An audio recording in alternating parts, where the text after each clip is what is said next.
All right, welcome everybody. We're going to talk today about ideation and outcome-based selling. My name is Tom Stimson. I'm president of the Stimson Group. I'm a business consultant to the AV industry. I know many of you know me, but I'm meeting new folks all the time, so I'd like to reintroduce myself. You can find me at trstimson.com or Facebook or YouTube or LinkedIn or wherever it is that you like to go wander around and look for information. So I'll hope you'll do that at some point in time. Before we get going, I do need to thank our sponsors. This is an AV Matters webinar, and its sponsors include Nationwide Video, AV Stummful USA, Digital Projection, Flex Rental Solutions, CompleteCrewing.com, and DWP Rents, as well as, well, the Stimson Group. So the sponsorships makes these things possible. These webinars are free. They don't come without cost. But the time and love that I put into them is my gift to all of you. So thank you, sponsors, for helping make this possible. This is part of a webinar series. This is the second one of 6 for the year. The next one will come in June. If you registered for this, you registered for all of them. So if you use the calendar event, it will show up on your calendar, but of course you'll get some email reminders as we approach. All of these together tie to one theme, which is intentional success. And I hope you'll join all of them. And if you can't join them live, I hope you'll look at the archive recordings.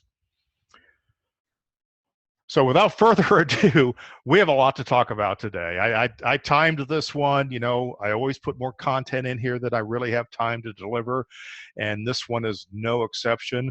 I just couldn't cut out enough. So let me just move right ahead here. We're going to look at one thing today: how to identify and process high value opportunities.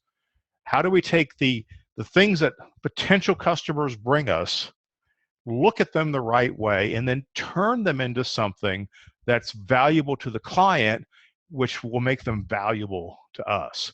So I'm going to take you through a process. If you were at Infocom's AVEC conference last fall, we used this process in the breakout rooms, and I've adapted it slightly, but you'll see some familiar themes here.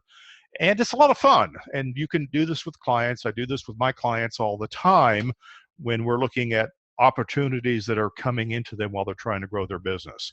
So this is a great way to make sure that you're giving total thought to what you're doing. So I'm going to take you through an exercise, and the exercise starts with a request for a proposal. And I'm picking a scenario that's going to be familiar to many of you, and most of the people on the call are live events companies of some sort, and many of you have a link on your website for customers or prospects to submit a proposal or make a request. Awesome, great. All sorts of things come through there, and I know sometimes they're very exciting and very wonderful, but a lot of the times it's that business that you're going, oh, come on, who's gonna get stuck answering this? I'm going to talk about one that came through. I'm going to talk about one of those great ones today. So here's the situation. We're going to get right into it. It's called the Harry Potter book release. And I realize all the Harry Potter books have been done, but you know, go back a couple of years. We have a brand new Harry Potter book. It's much anticipated. If you've got kids, you know you're going to be buying 1, 2, or 4 of these things, these giant tomes. As soon as they come out, you're going to have to go down to the bookstore at 10 p.m. and wait for the moment when they're allowed to start selling them on the first day. You know, it's a big deal. Okay. One thing I want to remind all of us is that whatever your client is asking you for is always a big deal to them. We happen to pick a situation here which is a big deal to a lot of us. And it starts with the customer riff. And the riff, well, we all know what a riff is, but you know, an RFP is basically a riff in some cases. So here's the riff that this customer sent in on the website.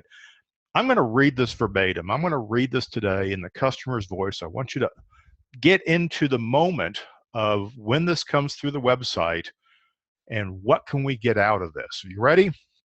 All right, here we go. Dear web form, We are a modest independent bookstore downtown with a loyal base of book lovers as customers. Next month, the new Harry Potter book is being released, and we want to make a big deal at the store. We thought we would hire some people to dress as characters, and we'd do a bit of decorating the old-fashioned way, but we started thinking that we could go way bigger. Perhaps we could do something with lights, sound, and video to really immerse our guests in this world. I realized that we could never sell enough books in one night to pay for such an event, but we would plan to invite the press and other influencers in the area and beyond. We could really get some attention if we did this right, which would lead to increasing our customer base long term. We don't have a lot of space. It's a single-story shop with bookshelves up and down the aisles. The front third of the store is far more open with low book tables and seating. These things can be moved around as needed for the event. We often host book signings in this area. Let me know if you can help us create a memorable event. All right, well, this is interesting. This could be fun. This could be nothing. Right now, all of you are processing this in your terms for your business and what it means to you. And here's what might happen next if all we do is what we've always done. And I've sat in many offices and been there when the processing of these kinds of requests come in, and here are some of the things I hear. Oh, I told them we're a rental company that they need to go hire a producer. Well, I called them and I asked them how many lights they needed, and they didn't know. I asked them what their budget is, and they have no idea. Well, I put a bunch of stuff together that might be, kind of a shopping list, and I sent them a proposal with a bunch of options. I didn't do anything. Boss, do we even want to mess with this? Or my favorite is, hey, I need a scenic design and renderings ASAP. Give me the entire team. We've got a hot one. All of these responses are horribly wrong. They're very natural. They're very common, but they're exactly what we're not supposed to do, which is why we're having this webinar in the first place. So let's pause for a moment. Pausing in a sales situation is always a good thing. Just pause for a moment, take a breath, and ask yourself, what do we know so far? And if you can teach your salespeople to do this, they'll take that pause and think about it before they run to you and say, what do I do with this? And now you have to be the one who pauses. So what do we know about this so far? Well, the first thing we know that's important to me as a seller is that I'm dealing with a confidence buyer. Remember the three buying qualities: confidence, value, and control. This is a confidence buyer. They've already told you that you're the expert, and they're coming to you for expertise. That's an important bit of information. And it gives us a lot of leeway to educate them about what the possibilities are. They've already told you that they know this is a strategic investment. They know that the number of books they sell is secondary to the potential this will give them in terms of PR for the long haul. They've already spotted some challenges. They've talked about the floor space. You can't be moving bookshelves, for goodness sakes. They don't have a lot of space. They're looking for your creativity. So this is a fairly enlightened, self-aware buyer. They've also already underestimated what you can accomplish, because some of the obstacles that they're seeing are meaningless to you. You guys move stuff for a living. You create space out of nothing. You utilize areas that the customer didn't even know they had available. And this might look like a transaction. This might look like a rental opportunity, but it's in fact something much more valuable. And we know all of this just by reading that riff. So instead of saying, well, how many lights do you want to rent? Or, do we even want to mess with this? What should happen instead? And it's what I call the thoughtful response. Let's pause for a moment and come up with a thoughtful response. And while we're pausing, we're contemplating, Is there a potential value to the customer that goes beyond the transactional surface? When we respond with, how many lights do you need, and we try and convert it into a transaction, we're looking at the potential value to us as a seller. And while I won't dismiss the value to you as being important, if it's valuable to the customer, there's an increasing amount of value to you. So there's more value than many transactions if the customer has more value than the transaction, sees more value than the transactional value. And have you asked the right questions yet? And if you have, can you deliver more value than what the elements are worth? In other words, is this worth more than the sum of the parts in the transaction? And if so, how? And if not, if you haven't asked the right questions yet, are you sure? What are the right questions? So if step one is pausing and developing a thoughtful response and giving some consideration to the opportunity, and that might have required all of 90 seconds. Okay, this is not, we're not moving mountains here. This is a simple contemplation. What is the discovery process? We need to pick up the phone. We need to shoot back an email. We need to have a conversation with the customer and discover more information. So let's think about the types of questions. In the other webinars I've done on outcome-based selling, I try and help you understand how to ask different types of questions. Ask customer-centric questions instead of seller-centric questions. So instead of asking, calling up and saying, hi, and this is Tom, calling about your event, how many people do you think are going to be there? It's the wrong question. Ask them how they're going to promote the event. What's the mechanisms that they're using? How are they reaching out to people? It's going to give you insight into how they're thinking about it, and it allows them to start immediately giving you more information that they understand. If they knew how many people they expected, they probably would have told you, but they're clearly trying to attract more people than they expect. So it's kind of a moot question, isn't it? Another great question would be, how many Harry Potter books would you normally expect to sell on an event like this, and how many will be sold in the city? In other words, you're asking them a market share question. And don't think they don't know the answer to this. Now, I have more familiarity with bookstores. That's why I love the story. My wife used to manage bookstores. I understand a little bit about what goes on and how they order books and how sometimes books are drop shipped to them for these kinds of releases, and how they ship books back or destroy books all the time if they don't sell them. It's a different way of looking at business. They know how many books are expected to be selling that market. And here's how they know. Their rep tells them. So the publisher says, yeah, we're sending Barnes & Noble 5,000 books to each of their 4 stores. That leaves us 1,000 books to send between you and the other 5 independent booksellers. You're going to get 200 books. And they get all of this math. They have to make a compelling case to get more books to get a higher share of those books. And so that would lead to a question. If you get an answer from them get them talking about how many books they're going to sell, then you can get them talking about what would it mean to double or quadruple your share of book sales. In other words, instead of selling 500 books, what if you sold 5,000? If it's a real possibility, you're going to hear that in their voice.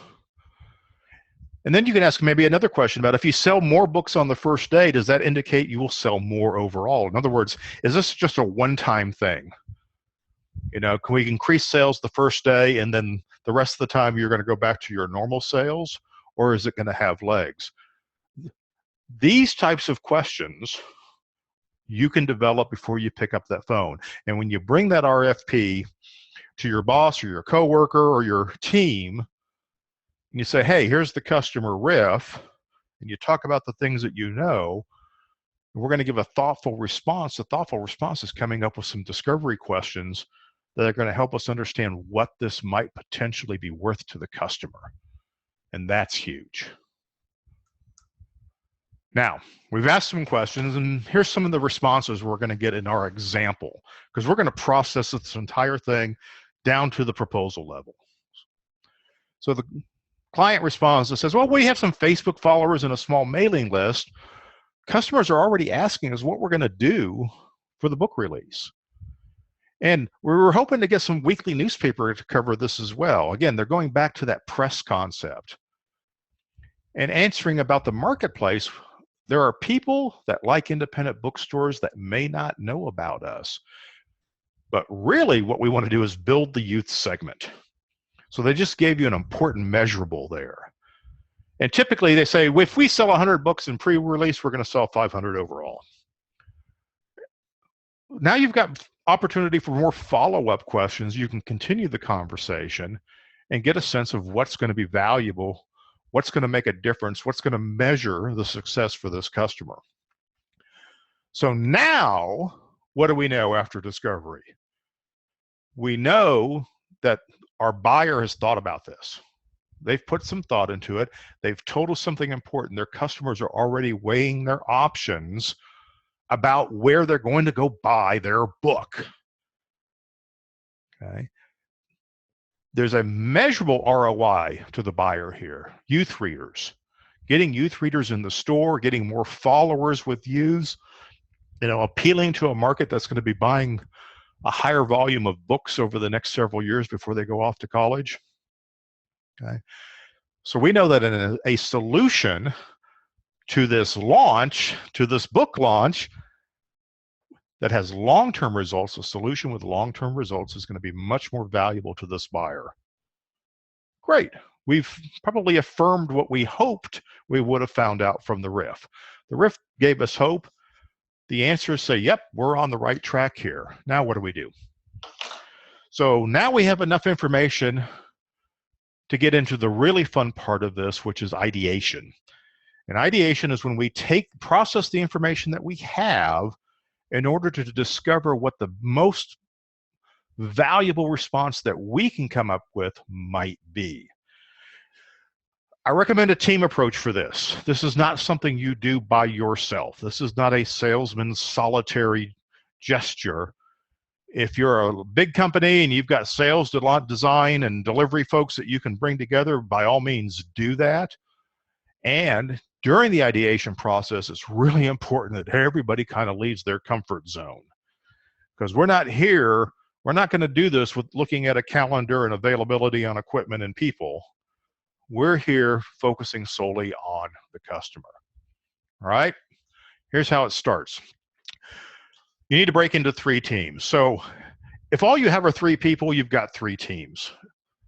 If you've got 6 people, you've got 3 teams. Find a way to break up into teams, and we're going to represent 3 different points of view. You're going to have a sales point of view, you're going to have a technology or design point of view, and you're going to have a delivery or technical crew point of view to contribute ideas to this ideation. Sales ideation is actually the most complex because they've had the most interaction with the client already. Right? 2 important questions they're going to start with. They want to identify 3 areas where the client will be negatively impacted if they do nothing. And I know you're going, Tom, the client already said they're going to do something, so this doesn't matter. No, this matters a lot. If they decide not to do anything, if they decide to just throw up some decorations and put some costumed people into the store, that's their nothing. And how is that going to negatively impact them if they decide to only do that and not making an investment, a wise investment that involves you? And then we also want to identify 3 ways to measure success of this project. So if you execute this successfully, how are we going to measure that in customer terms? All right. So with a little bit of discussion, I think we can probably figure out that if they do nothing, they're not going to sell as many books. Well, okay, yeah, that wasn't hard, Tom. Yeah, but you still have to do it. They won't grow their followers. Remember, that's the long-term benefit of doing this. And they're going to miss out on what is a once in several years opportunity for the built-in hype of a huge book release that appeals to children and adults, right? So this is a significant event for them. Negative impacts are pretty huge. Okay? What if they do this successfully? How will we measure that? Well, we can measure selling more books. There, that wasn't hard. They're going to get some great PR. How do we measure PR? You measure likes on Facebook, signups for newsletters, people talking about it. You know, did you make the news? Did you make the newspaper? You're going to end up with a larger mailing list. We can count that. Okay. And you have the potential to permanently increase traffic in the store, which is easily measurable in the retail world. Great. Now, what's one great idea? We're going to talk about moonshot ideas, and this is the sales groups. What's your moonshot idea, something the client wouldn't think to ask for, but it addresses the riff in a unique way?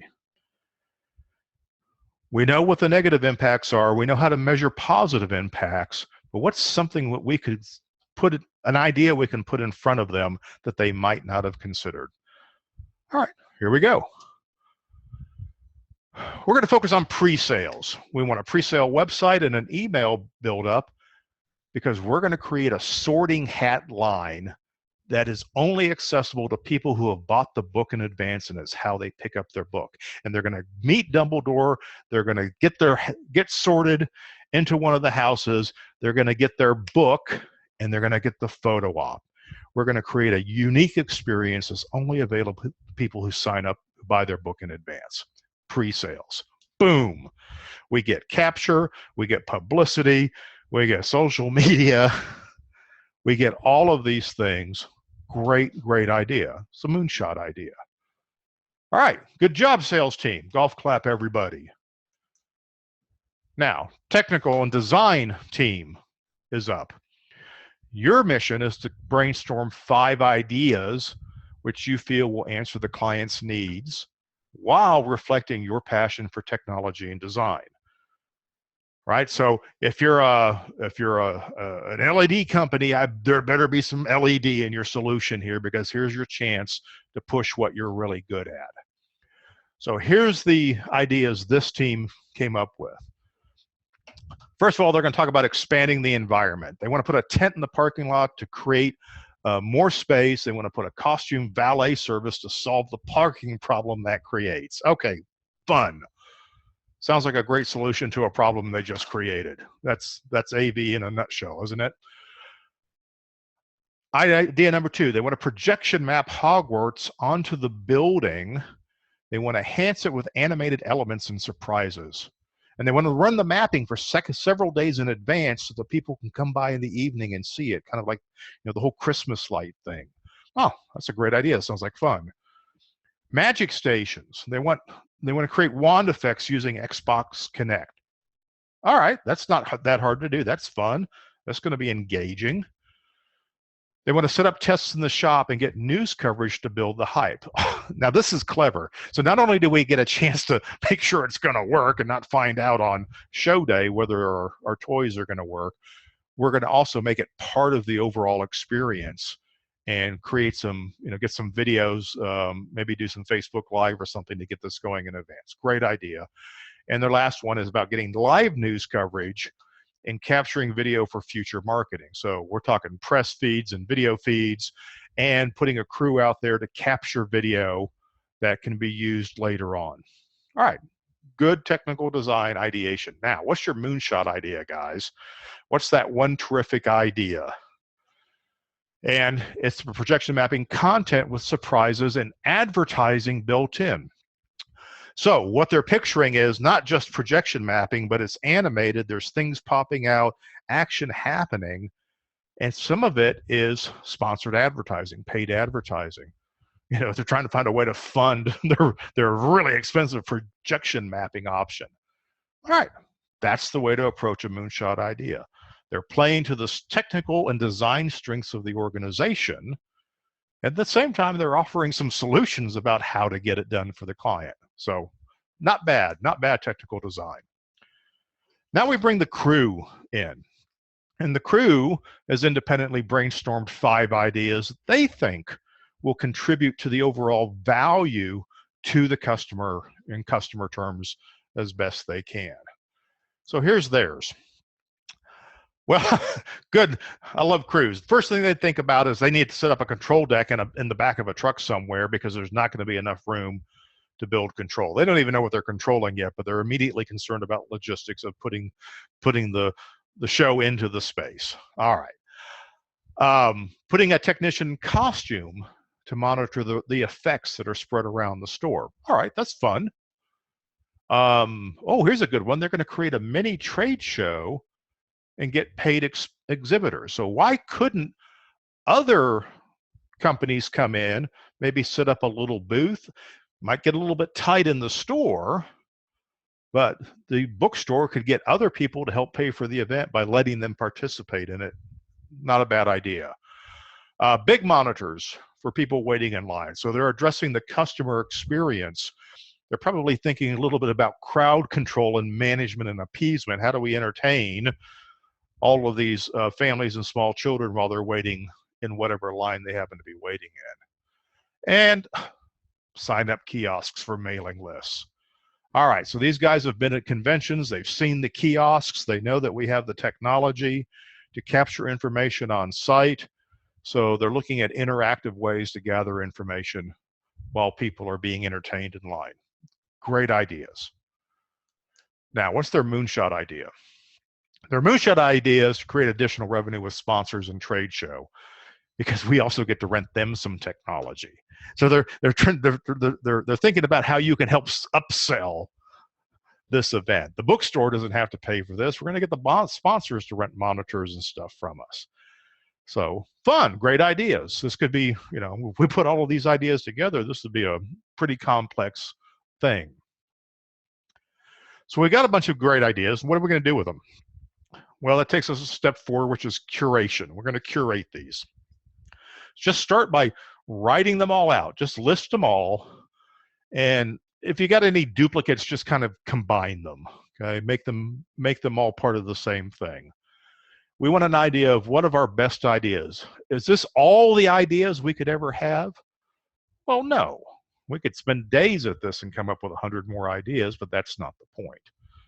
And the point is we want to efficiently put our brains together and come up with something quick.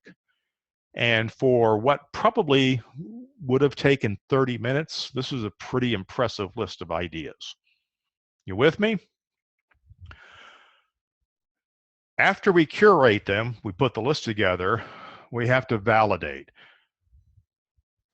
Go back to the original client riff. Okay, if the idea doesn't help answer the client's riff, let's cross it out. If the idea doesn't address the negative impact list that the salespeople developed, maybe we better cross it out. And the measures of success, if we have any item here that is, for whatever reason, is in conflict with the sales measures of success, maybe we need to cross it out.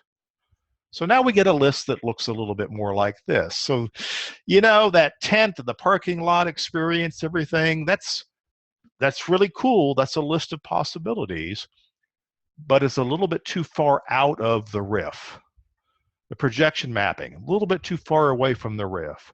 Text and costumes is a nice idea, but you know, we're outside of the riff. We haven't created something that really demands that yet.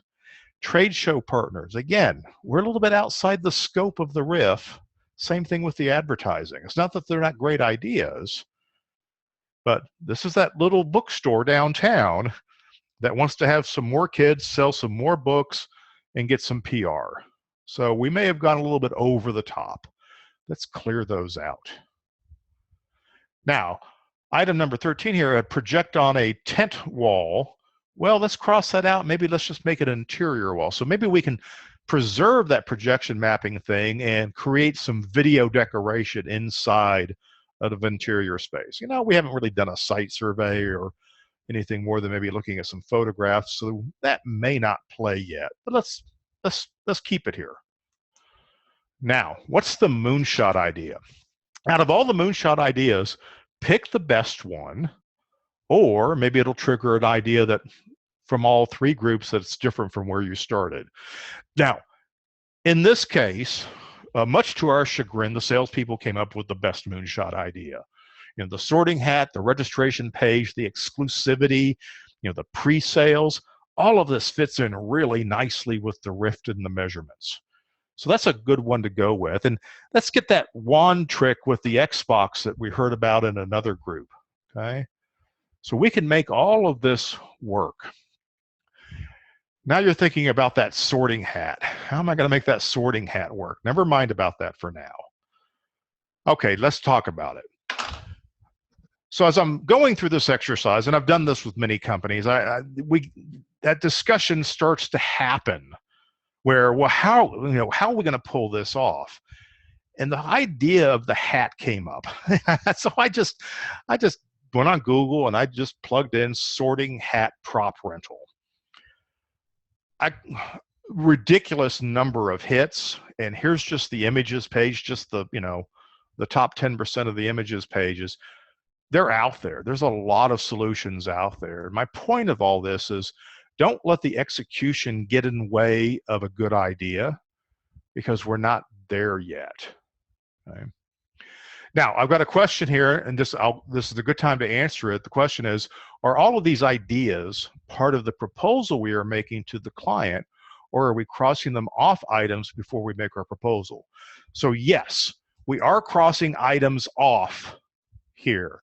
These are things that we do not want in our proposal, but there's an important step that's going to come before proposal, which is the pitch. And I'll show you how that works. So we'll finish processing this. We'll get our moonshot idea. And then let's pause for a moment. It's always nice to pause, because this is exciting. There's a lot of cool stuff going on here. So we'll pause, and I want to remind you that the biggest benefit to ideation is that the collective is smarter than any one individual. 2 of you are smarter than 1 of you. 3 is smarter than 2. Now, there's a point of diminishing returns, so don't get all legalistic on me and say, well, 100 people aren't smarter than 5. I get it. Get some people into the conversation. This exercise, when I've done it with groups and when I've done it with teams, we've gotten to the point that we're at now in 20 minutes. And you can get better at it and get faster at it as you learn how to do it. So we're on a journey, and it's an interesting one, but we need a team together. Now, before we start doing proposals or anything, we actually have to have a pitch. We don't know what to propose on yet, because we need more feedback from the customer. And at the same time, we're going to increase our credibility. Remember, this is a confidence buyer, so they think you're the expert, so let's show off some expertise, and we're going to deliver a pitch. Now, this could be in person, and in this particular case, it would make sense for this to be in person. Matter of fact, I'd go down to the store and do it. All right, do it in the environment. And it should be in 3 sections. Now, if you've got a team, particularly if you have a creative group, do this with 3 different people. Give a different person each section. If you're lucky enough to have a great pitch person, well, let the pitch person do it.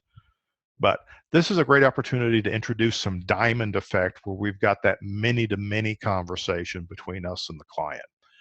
So we're going to talk about the needs and goals and features of the project. We're going to talk about the results and customer returns and how we're going to exceed expectations. And we're going to talk about ROI, which is a preliminary conversation about, well, money. So needs. In the needs pitch, and these don't have to be particularly long, you're going to say something to the effect that we understand what your needs and goals are. We're going to give you a wonderful experience, and here's some of the features it's going to involve. And we talk about this not to be missed exclusive sorting hat and double door experience that's only available to pre-sales customers. And we're going to put interactive displays in the store to capture the other folks, the ad hoc shoppers, who are coming into the store. Create an experience that extends to them as well. We're going to use that to capture and build for your mailing list so that we have legs after the event, making sure that people know how to like your Facebook page. And we're going to create lots of news and social media worthy moments for the added PR.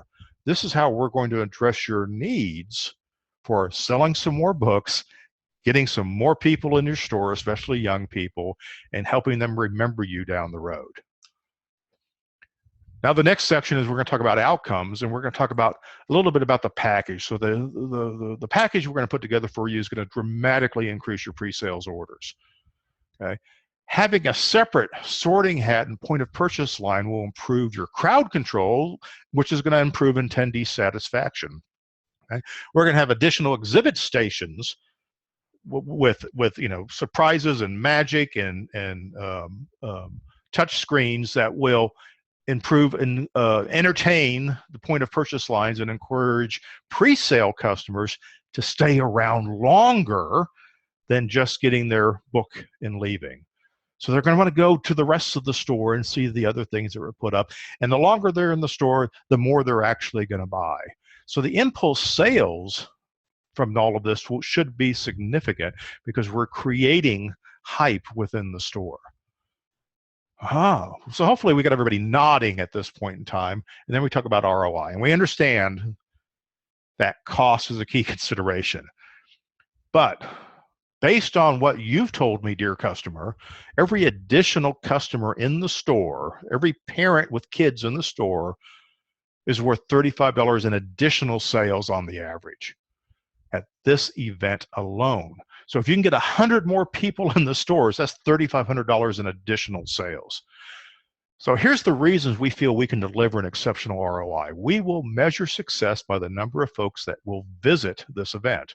And the more people we get to the store, the more books you're going to sell, the more likes you're going to have on Facebook, the more subscribers to your newsletter, the more folks that will come to other events.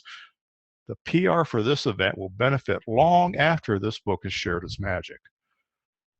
All right. Great. They're on the edge of their seats. Now we pause again. It's time to answer some questions. And they're going to have all sorts of questions. But one of the questions they're going to ask is, well, really, I mean, what does that cost? Okay. You don't have an answer to that quite yet, but that's coming next. So answer their questions, dig down to some ideas. Listen to some of the ideas they have because they've been ideating on this, waiting for you to get back to them. So they may have some ideas that you can incorporate. And because you've been through the ideation process, you know where to slip them in. And then you pause again and say, look, at this point, we want a sense of what's the right ROI for you. And then we can create an actual proposal with the options to zero in on what the final project needs to be. But before we do that, let me talk you through what that would look like. So this is a narrative proposal. So to the earlier question, this is the first semblance of a traditional proposal, but this is not in writing. This is part of your presentation. And for those of you who are familiar with my service proposal process, you know there's going to be options in here. And the first option in your proposal is the basic pitch, in which you talk about, you reiterate the things that you talked about. Creating the sign-up page, creating the sorting hat effect, putting a microphone on Dumbledore. Here's the lights. Here's how we're going to create the environment of the grand hall on a small, 5x5 stage or whatever you have available to you. That's your basic pitch. Option 2 is, here's a way to dramatically increase the value to you as the buyer.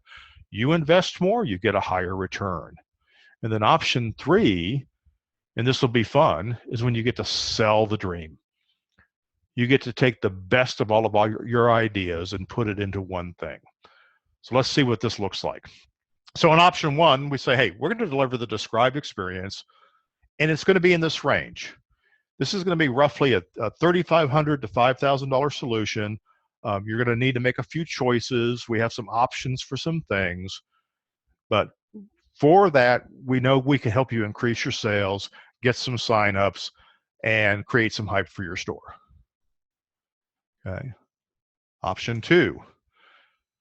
Everything we described in option 1, $3,500 to $5,000, whatever the number is, But we're also going to do the web development for you. We're going to create a landing page and graphics. We're going to customize a Facebook and YouTube page for you that's related to this event, because we want the continuity of all the looks of this to come together. Remember, these are bookstore people. They're not graphics artists. They don't have a marketing department. You know, the person who's doing their Facebook is probably, well, less than an expert. You're going to deliver them the expertise to maximize the experience. That's going to give them a much better return. And you're going to do that. That's your option 2. And it's going to have an additional cost to it. And then option 3 is, let's go over the top. Why don't we make this a block party? Let's don't do this in the store. Let's don't push some tables out of the way. Let's take over your street. Let's take over your parking lot. Let's bring in the food trucks. Let's get sponsors. Bring in the bounce houses. You know, put a tent up and make a great hall with a sorting hat. Do projection on the outside of the tent. Sponsor exhibits. Create more environments inside of the store. Go on and on and on and on and on. And say, you know, this is, I mean, imagine what this would be like. But yeah, it's probably $50,000 to $80,000. All right. Now you're going to get some feedback from the client. The client's going to say, you know what? I'd love to do that option 3. I mean, that's just great. I just can't make that investment. I just don't see us pulling together in that time. We love option 1. We want to see that. I want to see what option 2 looks like in terms of, you know, cost. I mean, maybe I can talk to your graphics person or something like that. This is all good information. So you got a conceptual buy-in to option 2, but you need to tweak it up a little bit for them to get them to sign off. Great. Now you're not writing a proposal. Now you're writing an agreement. They're going to buy from you. And they're going to buy something fun from you. And you have a chance to get them to spend a little bit more with just a tiny bit more effort on your part. So you're going to write the agreement, write the proposal, if you will, with their preferred option, talk about the ROI, talk about the budget, give them an option to take them into the option 2 world. You know, here's the additional cost and what it looks like. Maybe here's some more supporting material, and here's a deadline on when you need to make that decision. And oh, by the way, here's some payment options that will help you extend your money. Okay, payment options are always good at this point in time. Make sense? So this is a great time to pause and remind you about the service proposal template. A couple webinars ago, we had better proposals for service companies. You can go find that on avmatters.com or trstimson.com, and talks about the 9 elements of a service proposal. We talk about the background situation, goals and objectives, measures of success, value to the company, scope of work and options, timeline, mutual accountabilities, terms and conditions, confirmation or next steps. We've gathered all the information we need to write that kind of a proposal in this process. So that is the ideation process. Question on where the handouts for this webinar are located. They will be located on avmatters.com or trstimson.com with this archive. If you're an AV Matters subscriber, go to the past webinars section, find this particular webinar, and on that page will be the video that you can stream again and the handout. So you'll be able to get all of that. And all of that is typically ready in less than 24 hours. Now, some food for thought. I know many of you listen in groups, and good for you. I hope you talk about this afterwards. Let me give you a couple of discussion points here.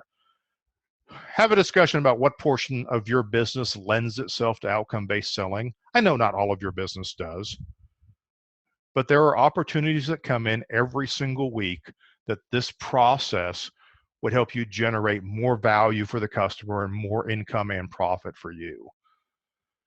Talk about how you're going to ensure that every RFP that comes in will get a thoughtful response. How do you slow the process down so we're not so dismissive, so that one person isn't making the decision to go or not go after an opportunity? And you also need to have an honest discussion about whether you need to respond to more or fewer RFPs. I will tell you that with the clients I work with, companies like yours, about half of them need to respond to fewer, and then half need to respond to more. You know, which are you, and how are you going to start to accomplish that? So sometimes a thoughtful response is decline and don't pursue the business. Sometimes it means pursue it more smartly. So talk about your situation and see if you have a sense of where you fit into all of that. All right. Now, stand by for a couple, any more questions, and then I've got some tips here at the end on how to start on this today. So I've got one more good slide for you about this topic, but I'll wait for a couple of more questions, and hopefully we can answer them quickly because I'm running out of time. Question, what if we don't have 6 people to do this? Again, you can do this with 3 people. You can, if you have to, you can do it by yourself. But even in a business with 5 employees, you can find 2 or 3 of you to get together and kind of knock this thing around. You can do it in the hallway if you know what you're up to, right? So don't overthink it. You know, not everybody has a creative team that they can bring together, but 3 of you is smarter than 1 of you, I guarantee it. This seems like a lot of work when our average transaction is only $1,500. Yeah, okay, I get your point. If you're a business that does a lot of transactional rentals, for instance, but what if you could take, you know, 1 out of 10 of your small transactions of $1,500 and make them $3,000 transactions? Okay, that's a significant increase. If you can do that with a few minutes of ideation, you know, a more thoughtful response, it can make a difference. Great question. Will this work in systems integration? Yes, actually it will. This works in any kind of service transaction, even the ones that seem to be highly commoditized. Matter of fact, I have taught this and implemented this with teams in product sales and product distributors. So anytime that you can solve a problem for the customer that's worth more than the transaction, you can use this process and have impact on the overall value and ROI for the customer, and therefore your profit. One more question here. We budget creative and staging separately. Should we have 2 sessions? Okay, well, no. Get creative and staging together and talk about that. That's, you know, that's the right way to do it. That's the whole point. The technical team and the you know, left brain and the right brain teams need to get together and talk about this. And you need to mix it up. You know, you've got technical people on the creative side and the show side, and you can put them together. Okay. Another question here. Lots of our customers just want a price and prefer not to answer lots of questions from us. How do you deal with that? The glib answer, dear client, is ask smarter questions. The questions are important. If the event is important to the clients, they will field questions. We need to ask better questions. If they just want a price, sometimes you may just have to give them one. Not every opportunity will lend itself to ideation. So discovery is asking the questions that determine what your next move is. Sometimes your next move is to, you know, punch in some numbers and send them over a quote. Those things aren't going to go away. But don't miss the opportunity to have a better response in the situations where they really matter. So your B2B transactions, the other businesses that call you for stuff, this is not going to work on. But this will work well on end buyers who are trying to create value for themselves. B2B transactions, probably not the right spot for it. All right, last question, and because it's and this was the first one that came up, but this is a great question because it leads to my next slide. You know, how can you help us do this better? And this happens to be a question from somebody who is a current client, so they're asking that in context of me going out there. And the answer to them is, next time I get to the office, we will work with the sales team. We will process a sample like this, and we'll take a real opportunity that comes through while I'm there, and we'll run it through this process. And for the rest of you, if you're interested in learning more about how to do this process and other things that I teach in sales, I'm putting together a Jumpstart Sales and Marketing workshop. This will be a 2-day in-person workshop. I'd like to see entire sales teams there, because we're going to work through the entire book of sales knowledge and sales training that I have. So if you're interested in this, I'm looking at late July, August. Shoot me an email. Tell me how many people you want to bring. I'll give you some preferential pricing, and I'll give you some preferential dates. And if I can find, if any of you or any groups of you have 10 people, I'll take this anywhere in the continental U.S. and do it for you. And I'll take it other places as well. 10 people, I'm there for you. It's going to be a great course. I look forward to delivering it. And before we wrap up, got to thank our sponsors again, making this work for us as always. So keep up the good work, guys. And as I promised, we need to figure out how to start this today. So when you get off this call, change your mindset. Number one, start welcoming buyers that want guidance. You know, I hear all the time how, you know, our customers don't know what they want. Our customers are stupid. And it's like, thank goodness. Those are the customers we want. They want guidance. There's an opportunity for you to be an expert and develop higher value. If you can help people understand what they're asking for and how to be better buyers, they will be your friends for life. They'll be your customers for life. Start thinking about the hidden depth beyond the transaction. It's not always there, but it's there more times than you think it is now. So there's hidden depth, there's a hidden value in every transaction we make. It's very rare that we have a pure commodity transaction. There's a 1 + 1 = 2 and a little bit, or maybe 3 or maybe 4. So start looking for that. Framing language. Framing language will help us get client budgets. I am, in general, very gratified that more and more people are asking for budgets. And more times than not, clients are giving them a budget. But when you can tell a client, I have a solution that looks like this, it typically runs between X and Y, or I have a solution that looks like this, and it typically runs between A and B, you're going to get feedback from that buyer that's going to give you some guidance and help narrow down where you go. Learn how to use that language. And then when it comes time to pitch, don't pitch what you could do. What you could do is pretty darn infinite. Pitch what the client should do. What's going to benefit them? What's going to address their riff? And notice how I kept connecting back the elements to what they were trying to accomplish. Okay. Just a little bit more thought. I think you'll have some great impact on the opportunities that are coming your way. So thank you for listening to all of that. If you've got questions, don't hesitate to email them to me. If you don't know, on my website, any of you are welcome to schedule a conversation with me anytime. No obligation. I don't do sales pitches. If you want 20 minutes of my time to ask some questions and learn how to do something better, explore a webinar deeper, just go here. Go to my contact. There's a free introductory conversation that lets you go to my calendar and find a date and time that works for you.